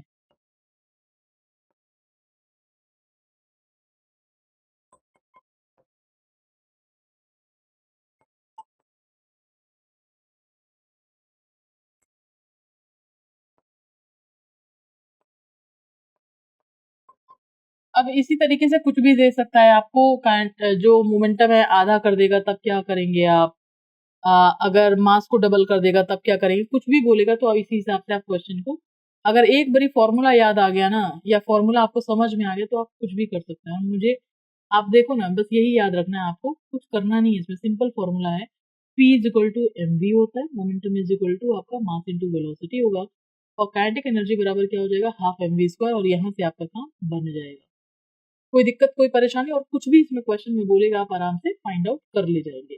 अब मैं आपसे बात करूंगी जरा, मैं पावर के बारे में बात करूंगी जरा, और उसके बाद फिर लास्ट में कुछ कुछ छोटी छोटी चीजें इनके बारे में डिस्कशन करेंगे, अगर इन केस अगर क्वेश्चन आपसे पूछ लिया जाए तब। ठीक, तो यहाँ पर लिखेंगे जरा, एक नेक्स्ट पॉइंट लिखिएगा जरा, पावर यानी शक्ति।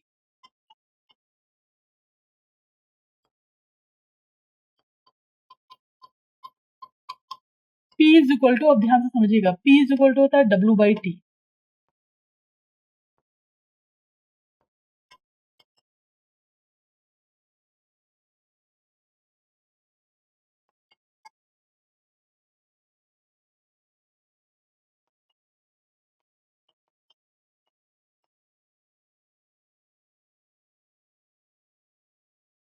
है ना।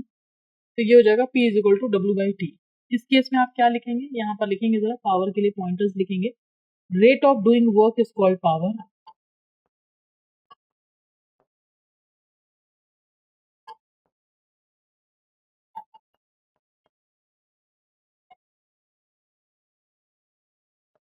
रेट ऑफ डूइंग वर्क जो हो जाएगा वो क्या हो जाएगा आपके पास में, पावर हो जाएगा।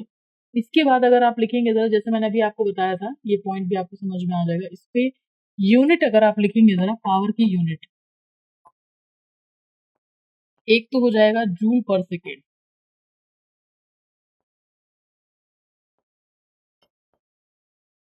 और वॉट हो जाएगा। यहाँ पर जैसा मैंने अभी आपको बताया था जूल पर सेकेंड हो जाएगा और या फिर आपका वॉट हो जाएगा। और एक पॉइंट ये भी समझ में आता है कि 1 किलोवाट में अगर पूछ लिया जाए, ध्यान रखेंगे जरा, 1 किलोवाट में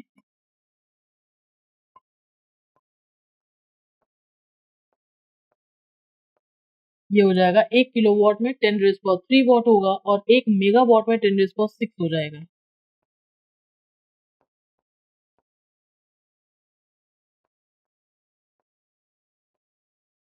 यहाँ पर कि ये भी आपको देखने के लिए मिलेगा 1 किलोवाट में 10⁻³ वॉट और 1 मेगावाट में आपको क्या मिल जाएगा 10⁻6 वॉट मिल जाएगा। करेक्ट है, ये वाला पॉइंट समझ में आ गया। दूसरा, अगर आपसे पूछ लिया जाए 1 हॉर्स पावर में कितना वॉट होता है, तो एक नेक्स्ट पॉइंट लिखेंगे जरा, लिखिएगा 1 horsepower is equal to, next point लिखेंगे जरा, 1 horsepower is equal to 746 watt. Correct है, दिख रहा है आपको? तो ये हो जाएगा 1 horsepower is equal to हो जाएगा 746 वॉट आपको देखने के लिए मिल जाएगा। अब इसमें से एक चीज और करते हैं जरा, जैसे अभी अगर आप देखेंगे, अगर आपको पूछ लिया जाए कि एक बात बताइए, अगर आगे चलकर 1 वॉट आर किसके बराबर होता है, 1 वॉट आर किसके बराबर होगा, तो लिखेंगे जरा, एक पॉइंट लिखिएगा जरा, 1 watt hour is equal to, सबसे पहले हमारे पास आता है 1 watt hour is equal to होता है 3600 जूल। तो नेक्स्ट पॉइंट एक लिखिएगा जरा, 1 watt hour is equal to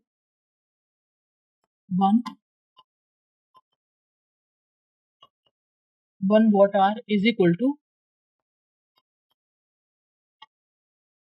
है ना? तो यहाँ पर आपको मिल जाएगा 3600 जूल मिल जाएगा 1 वॉट आवर में। और अगर 1 किलो वॉट आवर बोल दिया जाए,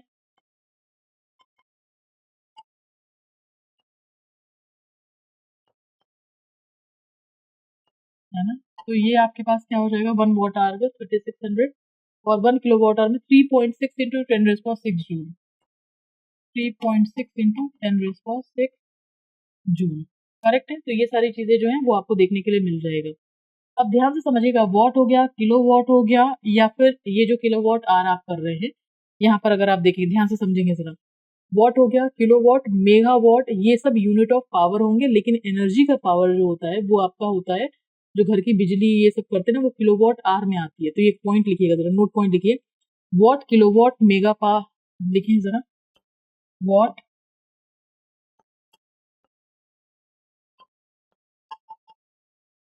kilowatt megawatt,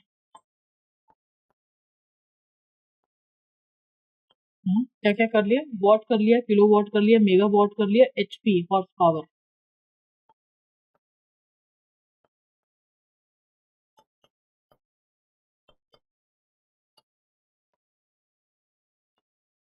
are units of power,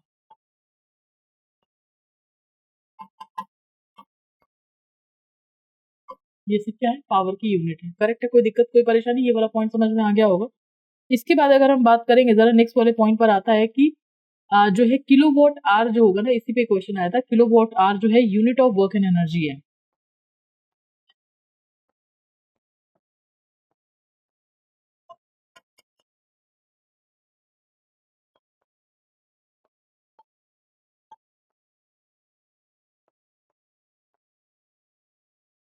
और यही पे एक क्वेश्चन आता है कि बिजली का बिल जो आता है, अगर आप देखेंगे तो वो किसका यूनिट होगा, is unit of energy and work.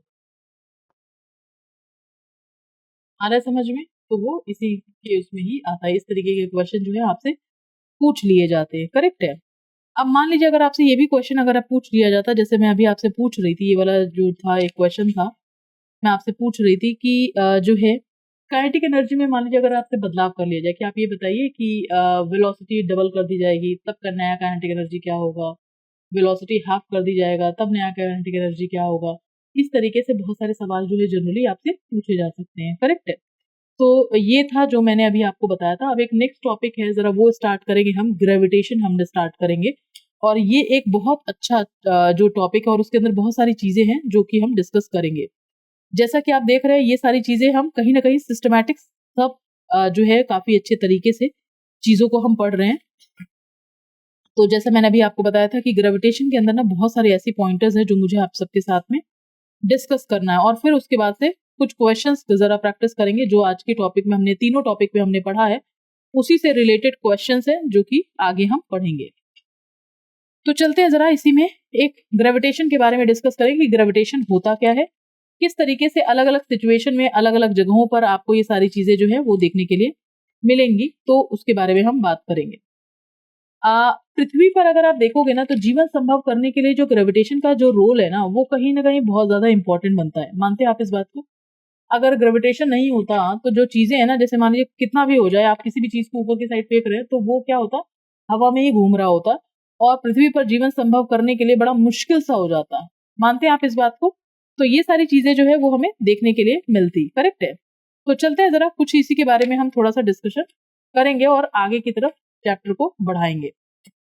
तो एक तो पॉइंट ये हो गया, जैसे मैंने अभी आपको बताया कि पृथ्वी पर जो है ग्रेविटेशनल फोर्स ऑफ अट्रैक्शन जिसकी वजह से चीजों को अपनी तरफ खींचती है, अगर ये नहीं होता तो जो है चीजें जो है कहीं ना कहीं घूम रही होती है और किसी न किसी को लग ही जाती। जैसे अगर आप स्पेस में देखें, जो एस्ट्रोनॉट है जैसे सुनीता विलियम अभी भी स्पेस में है, तो अगर आप देखेंगे तो वो जैसे पानी पीना है, ड्रॉपलेट्स ऐसे उड़ रहे हैं, है ना, ग्रेविटेशन नहीं है वहां पर तो उड़ रहे हैं, पता लगा हम भी उड़ रहे हैं उनके साथ में।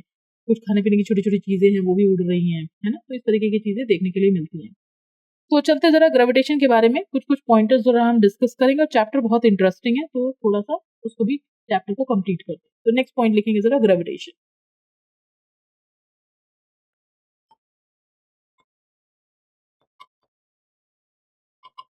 ध्यान से समझिएगा, गुरुत्वाकर्षण का मतलब समझते हो आप?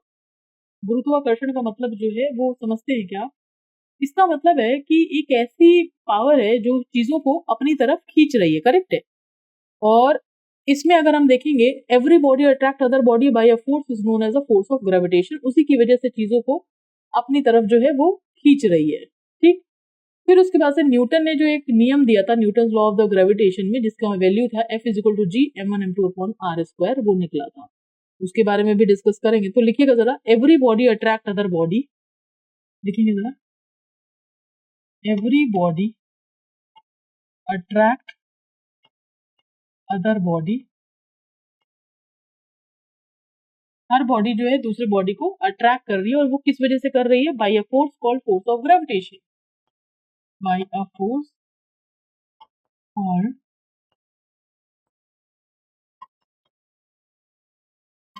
ग्रेविटेशन, उसको हम क्या बोलेंगे? ग्रेविटेशन बोलेंगे, ठीक। इसमें तो किसी को कोई दिक्कत नहीं है। फिर अब क्या हुआ कि न्यूटन ने कुछ लॉज दिए थे ग्रेविटेशन के, जरा उसके बारे में बात करेंगे। तो लिखिएगा, Newton's law of gravitation.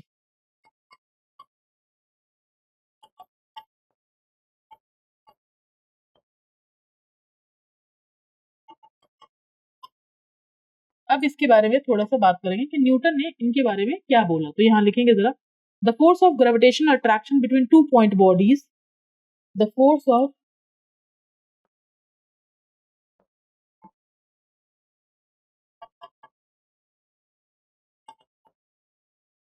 Attraction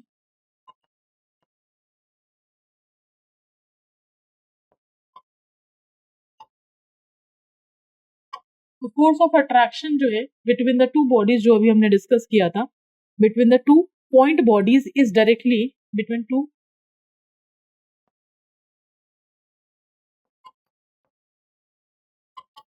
is directly proportional to the, लिखेंगे जरा, is directly proportional to the product of their masses, is directly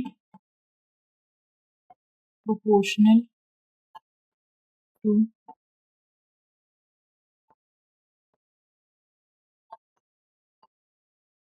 यहाँ पर देखेंगे जरा, तो ये क्या हो जाएगा? Directly proportional to the product of their masses. यहाँ पर लिखेंगे जरा कि ये जो अभी हम पॉइंट लिख रहे थे, directly proportional to the, directly proportional to the product of their masses, और inversely proportional to the square of the distance between them. मैं ये भी अभी आपको सिखा दूंगी कौन डायरेक्टली प्रोपोर्शनल होता है, कौन इनवर्सली प्रोपोर्शनल होता है, किसके घटाने से क्या बढ़ जाएगा, इन सारी चीजों के बारे में डिस्कस करेंगे, करेक्ट है। तो लिखेंगे जरा, directly proportional to the product of their masses and inversely proportional to the, and inversely proportional to the, ये सब याद करने की जरूरत नहीं है, अभी मैं आपको दिखा रही हूँ डायरेक्टली। अब मेरी जिम्मेदारी है कि मुझे आपको जो डेफिनेशन है वो भी बताने हैं और फॉर्मूला है वो भी बताना है, लेकिन मैं आपको एक बार फॉर्मूला समझा दूंगी, आप अपने आप ही लिख सकते हैं, वहां से डेफिनेशन समझ में आ ही जाएगी, आपको याद करने की जरूरत पड़ेगी नहीं आपको, है ना। तो and inversely proportional to the square of distance between them, square of distance between them. मान लीजिए दो ऑब्जेक्ट हैं, ध्यान से समझिएगा जरा, दो ऑब्जेक्ट हैं और उन पर ना ग्रेविटेशन का जो है, ग्रेविटेशन फोर्स ऑफ अट्रैक्शन जो है वो वर्क कर रहा है। तो यहाँ पर देखेंगे जरा, मान लीजिए अगर आपके पास में दो ऑब्जेक्ट है, ये हो गया m1, ये हो गया m2, और इनके बीच में जो है एक तरीके से पॉइंटेड डिस्टेंस है, और इनका जो डिस्टेंस होगा यहां से लेके यहां सेंटर तक का जो डिस्टेंस है ना, ये आपके पास क्या हो जाएगा r। ठीक, इस केस में जैसा यहाँ पर लिखा है कि जो फोर्स ऑफ अट्रैक्शन हो जाएगा F1 है प्रोपोर्शनल, अगर आप जाएंगे जरा तो ये हो जाएगा F1 proportional to the, directly proportional to the product of their masses. इस केस में यहाँ पर अगर आप देखोगे तो F1 जो है प्रोपोर्शनल है M1 और M2 के, ये हो गया पहला equation, product of their masses. Directly proportional का मतलब ये बढ़ेगा तो ये भी बढ़ेगा, करेक्ट है। Inversely proportional to the square of the distance between them 1/r², यानी इन दोनों के बीच में जो डिस्टेंस था उसका इनवर्सली प्रोपोर्शनल। इसका मतलब है अगर रेडियस को बढ़ा देंगे तो फोर्स घट जाएगा, रेडियस को घटा देंगे फोर्स बढ़ जाएगा, यानी ये इनवर्सली प्रोपोर्शनल हो जाएंगे, करेक्ट है, कोई दिक्कत कोई परेशानी। और अगर यहां पर हमारे पास आता है कि अगर मैं इस प्रोपोर्शनैलिटी को हटा दूं, यहां पर बनता है पहले और दूसरे इक्वेशन से, ये बनेगा F1 proportional to M1 M2/r², इसको हम लिख सकते हैं F is equal to G M1 M2/r², ये हो जाएगा F is equal to G M1 M2/r², ये आपको देखने के लिए मिल जाएगा।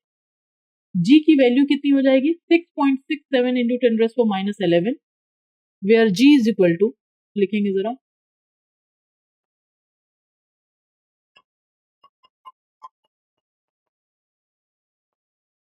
यहाँ पर लिखेंगे जरा, वेयर 6.67 की जो वैल्यू है 10⁻11, और उसके बाद बात करेंगे जरा newton metre square upon KG. ये कैसे आएगा वो भी समझते हैं जरा, ध्यान से समझिएगा, ये कहां से आया। ये जो G की वैल्यू है अगर मैं यहाँ पर देखूं, ये देखिएगा यूनिट कैसे निकालेंगे, ध्यान से समझिए। मैंने बोला F is equal to G M1 M2/r², correct है। अगर मुझे G की वैल्यू निकालनी होगी तो ये क्रॉस मल्टीप्लाई से इधर जाएगा, F into r², M1 M2 नीचे आ जाएगा। क्या यहाँ से आप इकाई निकाल सकते हैं? बिल्कुल निकाल सकते हैं, खाली M1 और M2 अगर आप ऐसे लिखोगे, दोनों के बीच में कोई सिंबल नहीं होता, इसका मतलब मल्टीप्लाई होता है। ये देखो जरा, इकाई निकालना, इसकी इकाई कितनी हो जाएगी न्यूटन, ये कितना हो जाएगा मीटर स्क्वायर, दोनों का मास kg²।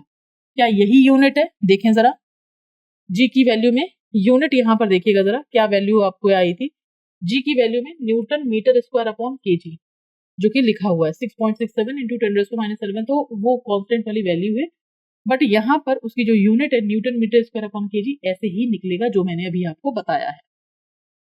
मुझे लग रहा है यहाँ पर एक पेज छूट गया है, इसको पहले मैं ऊपर कर देती,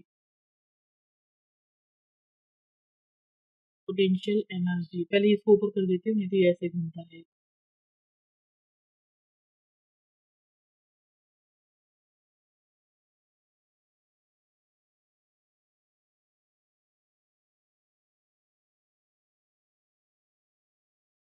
ठीक है, kinetic energy, potential energy, principle of conservation of energy, एक और कोई छूटा हुआ है वो भी, उसको भी अपने गंतव्य स्थान पर इसको भी पहुंचाते हैं। फोर्स और डिस्प्लेसमेंट, अच्छा ये तो वो वाला था जो स्टार्टिंग का वर्क था। एक मिनट वेट करिएगा जरा, मैं सिस्टमैटिक जब आप प्रिपरेशन करोगे तो स्टेप बाय स्टेप आपको पीडीएफ मिलेगी।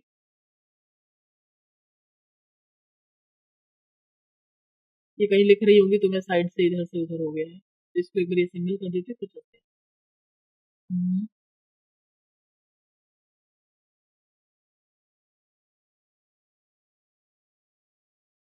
ठीक है, बिल्कुल सही जगह लगा हुआ है। एक बार मैं पीडीएफ जरा चेक करती हूँ फिर आगे बढ़ते हैं। मैंने ये बताया था आज जहाँ से पढ़ाना स्टार्ट किया उसके बारे में बात करते हैं। ये थर्ड लॉ हमने यहाँ के बाद से ये कराया था, कंजर्वेशन ऑफ मोमेंटम हो गया, कार्य शक्ति और ऊर्जा हो गया, और ये बिल्कुल सही जगह पर है। ठीक है, ओके। फिर एनर्जी के बारे में बात करें, मैकेनिकल एनर्जी दोनों में कन्वर्ट हो जाएगा, kinetic energy, potential energy, principle of conservation of energy, equipment energy transferred, यहाँ पर क्या आया, एनर्जी ट्रांसफर्ड, फिर ये भी बिल्कुल सही है। पावर के बारे में बात करें, और फिर इनके यूनिट्स के बारे में बात करें, और फिर हम ग्रेविटेशन पर अभी हम डिस्कस कर रहे हैं, बिल्कुल सही चल रहा है। ठीक है, तो ये वाली वैल्यू अगर यूनिट वाइज अगर आप देखेंगे, वैसे तो मैंने अभी आपको बताया 6.67 इंटू 10⁻11, और ये जो इकाई निकाल रहे थे न्यूटन मीटर स्क्वायर अपॉन, एक चीज और है, यहाँ पर अगर मैंने वैल्यू लिखी थी, कुछ गड़बड़ लिखा था क्या मैंने, newton metre square KG square ये होना चाहिए था, तभी हम कह रहे हैं कि यहाँ पर डिराइव करने पर तो केजी स्क्वायर आ रहा है, तो ये हो जाएगा। ठीक, ये वाली वैल्यू हो जाएगी जो हमने जी की लिखी हुई है। अब हम बात करते हैं जरा ग्रेविटी के लिए कि भाई ग्रेविटी क्या होगा, गुरुत्व क्या होगा, उसके बारे में। तो ये तो कैपिटल जी हो गया है ना। अब नेक्स्ट पॉइंट पे जो कि कांस्टेंट हो जाएगा, जी इज कांस्टेंट और यूनिवर्सल ग्रेविटेशनल कांस्टेंट बोलते हैं, तो लिखेंगे जरा, where G is constant, G is constant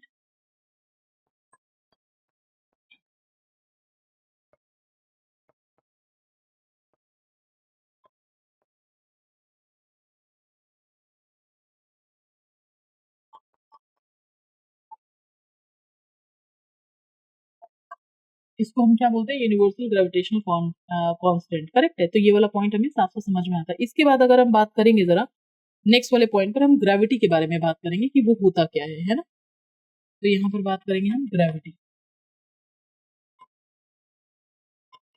अब ग्रेविटी को जरा ध्यान से समझने की कोशिश करते हैं कि ये होगा क्या। ग्रेविटी जैसा हम डिस्कस कर रहे थे, ग्रेविटेशनल फोर्स ऑफ अर्थ को हम क्या बोलते हैं, ग्रेविटी। जी की वैल्यू 9.8 मीटर पर सेकंड स्क्वायर, जो कि एक्सेलरेशन ड्यू टू ग्रेविटी होता है, और ये एक वही फोर्स हो जाएगा, it is the force by which earth जो है चीजों को अपनी तरफ खींचती है। तो लिखेंगे जरा, जो है नेक्स्ट पॉइंट लिखिएगा जरा, gravity is the force by which, gravity is the force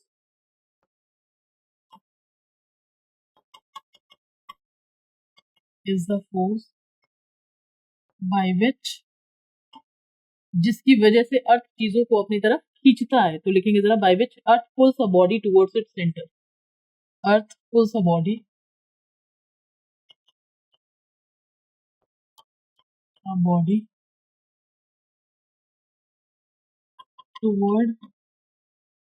its centre, है ना, चीजों को जो है वो अपनी तरफ खींचता है। तो ये हमने किसके बारे में बात करी, ग्रेविटी के बारे में बात करी। फिर नेक्स्ट पॉइंट आता है, acceleration produce in a body due to a gravity, acceleration due to gravity की वैल्यू अगर आप लिखेंगे 9.8 मीटर पर सेकंड स्क्वायर, लिखेंगे एक्सेलरेशन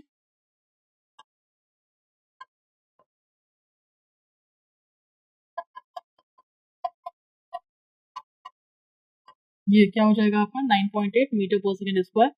फिर हमारे पास अगर आप देखेंगे जरा आगे, एक्सेलरेशन ड्यू टू ग्रेविटी किन चीजों पर, ये एक पॉइंट ध्यान रखिएगा जरा, शेप साइज और मास ऑफ अ बॉडी से इंडिपेंडेंट होगा। तो नोट पॉइंट लिखेंगे, acceleration due to gravity is independent, acceleration ये पेपर में पूछ लेता है, acceleration due to gravity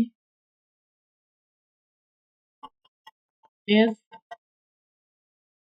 independent of, जो भी आपका शेप होगा उससे भी इंडिपेंडेंट है, साथ के साथ size and mass of body, shape size and mass of body, इन सारी चीजों से इंडिपेंडेंट है। इसके बाद हम बात करेंगे जरा, नेक्स्ट पॉइंट पर आता है, अगर आपसे ये वैल्यू बोल दी जाए कि अगर जो है वैल्यू ऑफ जी के बारे में, यानी जो वेट एम जी है उसके बारे में हम बात करेंगे जरा, वेरिएशन इन जी।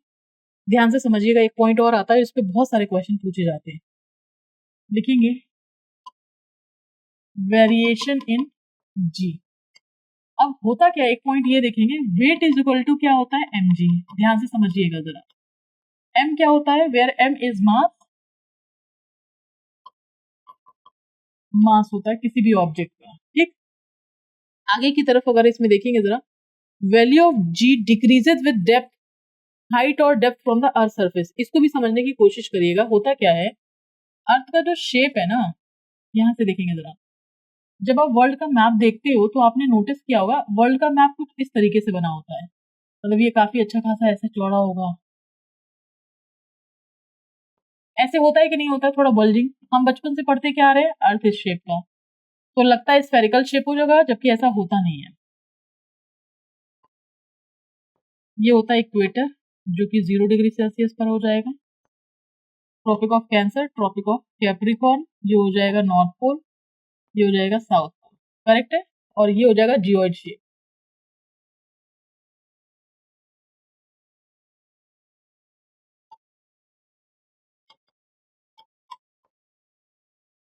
करेक्ट है, तो ये आपके पास क्या हो जाएगा, जियोइड शेप, जो मैंने अभी आपसे बात करी है। आगे की पॉइंट पे लिखेंगे जरा, value of G decreases with height. लिखेंगे जरा, वैल्यू ऑफ जी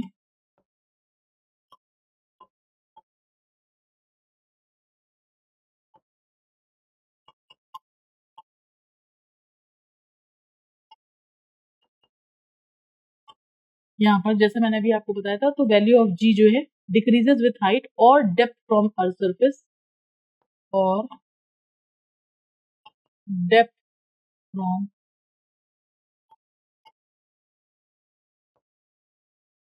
यहाँ पर देखेंगे जरा, तो ये पॉइंट अगर आपने देख लिया कि वैल्यू ऑफ जी जो है, जैसा मैंने पॉइंट बताया था आपको, डिक्रीजेस विथ हाइट और depth from the earth surface. दूसरा हो जाएगा जी is maximum at pole, g is maximum, g जो है वो आपको कहाँ पर मिल जाएगा, मैक्सिमम एट पोल्स मिल जाएगा। दूसरा, g is minimum at equator, g is minimum at,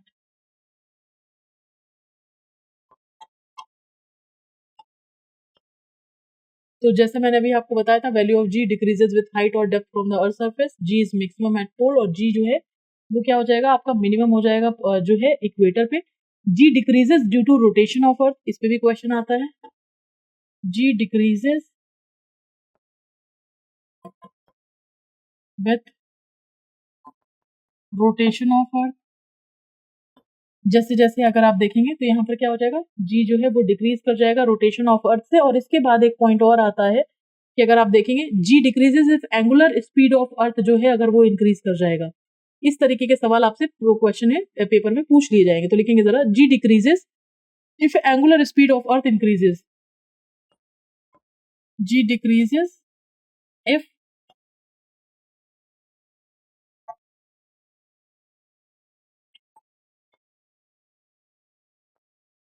तो जी की वैल्यू जो है वो क्या हो जाएगी, डिक्रीज हो जाएगी if angular speed of earth increases, है ना। और बाकी वाइस वर्सा आप समझ जाएंगे। ठीक, वाइस वर्सा जो है वो आप समझ जाएंगे। और अगर if angular speed of earth become 17 times it's present value, body on equator जो है वो आपका वेटलेसनेस हो जाएगा। तो लिखेंगे, if angular speed of earth become 17 time, if angular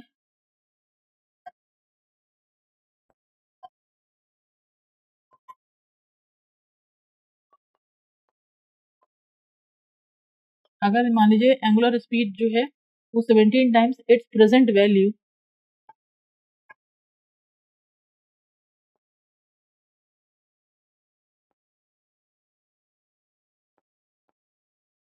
यहाँ पर देखेंगे जरा, विथ इट्स प्रेजेंट वैल्यू अगर आप देखेंगे तो ये हो जाएगा आपका it's present value, a body on equator become weightless, a body on equator become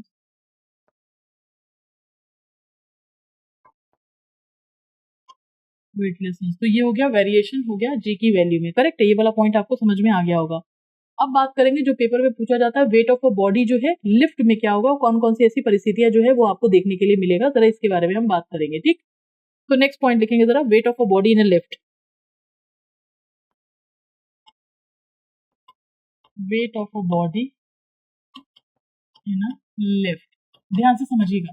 कई बार आपने नोटिस किया होगा कि लिफ्ट जो है नीचे से ऊपर जा रही है या ऊपर से नीचे जा रही है, कई बार आपको ऐसा लगेगा भारहीनता आज बिल्कुल फील होने लग जाएगा। तो फर्स्ट पॉइंट लिखिएगा जरा, अगर लिफ्ट जो है stationary, if a lift is stationary और moving with uniform speed, uniform speed का मतलब एक ही स्पीड से अगर वो जा रही होगी, इधर अपवर्ड या डाउनवर्ड, या तो यूनिफॉर्म स्पीड से या तो ऊपर जा रही हो या तो नीचे जा रही हो, स्पीड में मतलब अंतर नहीं है, एक ही स्पीड से जा रही है, तभी हम उसको बोलेंगे हम यूनिफॉर्म स्पीड। करेक्ट है। तो apparent of weight of a body is equal to the true weight. True weight का मतलब जो एक्चुअल वेट है, अपरेंट मतलब जो हमें आभास होगा, तो उसमें कोई परिवर्तन नहीं होगा। तो नेक्स्ट पॉइंट लिखिए जरा, if a lift is stationary और मूविंग, लिखेंगे जरा, if a lift is stationery, if a lift is stationary और मूविंग, यानी अगर कोई लिफ्ट अगर है, इस तरीके से मान लीजिए अगर आपने लिफ्ट बनाया और लिफ्ट जो है यहाँ पर स्टेशनरी इज मूव, या तो स्टेशनरी है रुकी हुई है या तो मूविंग है, लिखेंगे जरा moving with uniform speed, with uniform speed, either moving upward और डाउनवर्ड,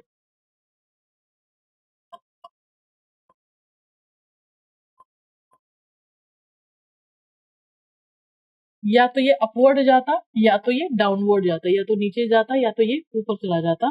इस केस में हमारे पास क्या हो जाएगा, इधर अपवर्ड और downward. Apparent weight of a body is equal to, apparent weight of a body, है ना। तो apparent weight of a body यहाँ पर अगर आप देखिए is equal to the true weight, तो लिखेंगे जरा इज इक्वल टू इट्स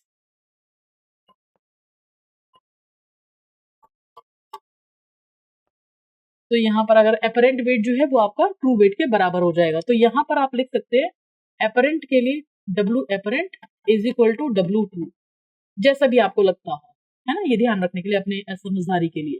दूसरा पॉइंट, इसमें ध्यान आपको यही रखना है कि यहाँ पर क्या हो जाएगा, यूनिफॉर्म स्पीड, ये यूनिफॉर्म स्पीड से या तो ऊपर जा रहा हो या तो नीचे जा रहा हो। आगे चलेंगे जरा दूसरे वाले पॉइंट पे डिस्कस करेंगे। मान लीजिए ऐसी कोई परिस्थिति आ जाए कि जिसमें lift is going up with acceleration. Acceleration का मतलब क्या होता है, rate of change of velocity, यानी जैसे आप वो नहीं करते हो एक्सेलेटर, आप उसमें स्कूटर में दबाते हो और जब गाड़ी आप ड्राइव करते हो तब आप एक्सेलेटर दबाते हो, तो ज्यादा डिस्टेंस बहुत कम टाइम में कवर हो जाता है, rate of change of velocity, है ना। ऐसे समझिएगा जरा। तो होता क्या है, जैसे आपने एक्सेलरेशन वो किया, if lift is going up with acceleration, apparent weight of body, हमें आभास ज्यादा होने लग जाएगा टू द ट्रू वेट। बहुत आसान सा है, अगर एक्सेलरेशन ज्यादा हो रहा है मतलब कि rate of change of velocity यहाँ पर ज्यादा है, तो हमें आभास होगा कि हमारा अपरेंट वेट ज्यादा है। तो लिखेंगे जरा, if lift is going upward with acceleration, if lift is going upward with acceleration, यहाँ पर जैसे मैंने अभी आपको कुछ समझाया था, ये आपके पास में क्या हो गया, लिफ्ट, अगर ये ऊपर की तरफ जा रहा है अपरेंट वेट से, lift is going upward with acceleration, मान लीजिए लिफ्ट जो है एक्सेलरेशन के साथ चले जाएगी, इस केस में क्या हो जाएगा, अपरेंट वेट जो है वो ग्रेटर हो जाएगा किससे, ट्रू वेट से, है। If lift is going upward with acceleration, तो नेक्स्ट पॉइंट लिखेंगे, apparent weight of body is more then apparent weight of body body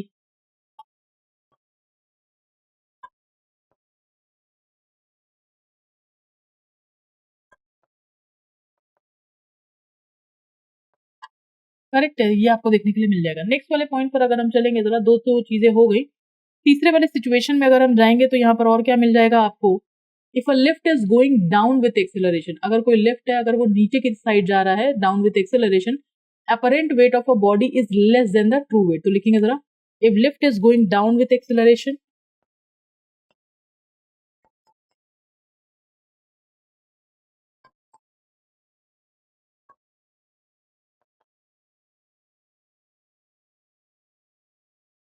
यहाँ पर लिफ्ट जो है अगर आपका acceleration going down with acceleration अगर हमें ये देखने के लिए मिल जाता है, apparent weight of body less हो जाएगा।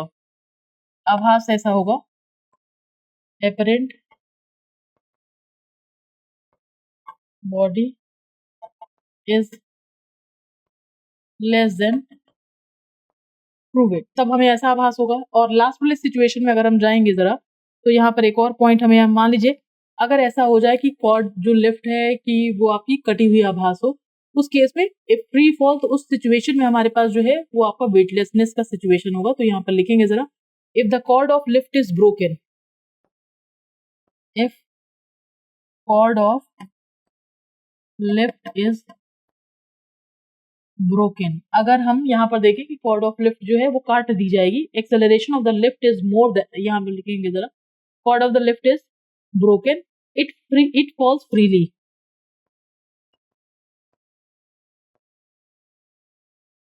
अगर देखेंगे जरा यहाँ पर इट फॉल्स फ्रीली, यहाँ पर तो एक नेक्स्ट पॉइंट पर एक और लिखिएगा जरा, अगर ये फ्री अगर गिरा, in this situation wait of body in lift, in this situation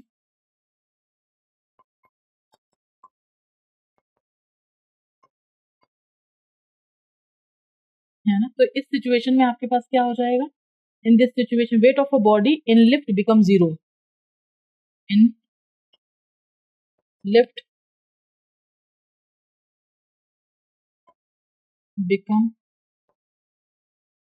zero, correct है। तो ये सारी परिस्थितियां है, इसको हम बोलते हैं, this is known as weightlessness situation.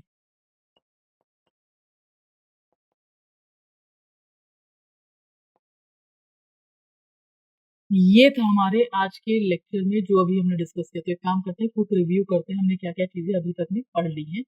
तो अगर आप देखेंगे सबसे पहले जनरल फिजिक्स के अंदर में हमने डिस्टेंस डिस्प्लेसमेंट ये सारी चीजें हमने कर ली थी, और इनके अंतर हमने समझ लिए थे। स्केलर क्वांटिटी वेक्टर क्वांटिटी हमने देखा था, बाकी इसके अलग से भी शीट से मैं डिस्कस करूंगी आपके साथ में। फोर्स और मेनली हमें मुझे ये पढ़ाना था फोर्स एंड न्यूटन लॉ, इसके लिए तो बैकग्राउंड में मुझे वो बताना पड़ा ताकि आपको वेलोसिटी समझ आए, एक्सेलरेशन समझ में आए, ये सारी चीजें हैं। तो यहाँ पर हमने डिस्कस किया फोर्स और न्यूटन लॉ, फिर न्यूटन लॉ ऑफ मोशन हमने डिस्कस कर लिया, फिर उसके example first law, second law, third law, momentum, ये सब हमने डिस्कस किया। फिर उसके बाद हमने आज जो लेक्चर हमने स्टार्ट किया था, कंजर्वेशन ऑफ मोमेंटम, और जो है वर्क पावर एनर्जी को हमने बहुत डिटेल में हमने पढ़ा। वर्क पावर एनर्जी और ग्रेविटेशन, ये हमने पूरा कंप्लीट किया। तो देखो आप, मुझे लगता है कि यहाँ से आपको बहुत मेजर पोर्शन जो है वो आप काफी हद तक आपको समझ में आया होगा, और बहुत अच्छे तरीके से ना इनके जितने भी सारे सेक्शन है वो सब हम कंप्लीट करेंगे। सिर्फ आपको मेरे साथ बने रहना है, आपके साइंस की जिम्मेदारी मेरी है, और सिर्फ आपको मेरे साथ में मेहनत करना है ना। तो आप साथ के साथ पढ़ते रहिए, जहाँ आपको लगे कि आपको पूछना है मुझसे जरूर बताइएगा, लाइव क्लास में अपने लिए जितना हो सकता है आप पूछिए, और साथ में मेहनत करिए, और फिर पेपर को क्लियर करिए। ठीक, तो चलते जरा इस क्लास को यहीं पर रुकते, मिलते हैं आपसे नेक्स्ट क्लास में। हंसते रहिए, मुस्कुराते रहिए, पढ़ते रहिए, मिलते हैं नेक्स्ट क्लास में। Thank you.